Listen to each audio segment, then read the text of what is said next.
To prevent damage from frozen pipes in your home during winter, take action if you notice no water coming from a faucet, as this likely indicates a frozen pipe. Start by testing your faucets. If only one is non-functional, that's where the freeze is.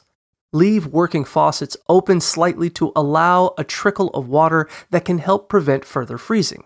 Check pipes in uninsulated areas near cold air vents and on exterior walls, as these are the most vulnerable. If you find a crack or leak, immediately shut off the main water supply and consider calling a plumber.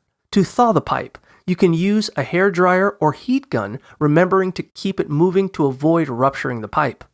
Alternatively, wrap the pipe in heat tape or hot towels and consider using space heaters for gentle warmth.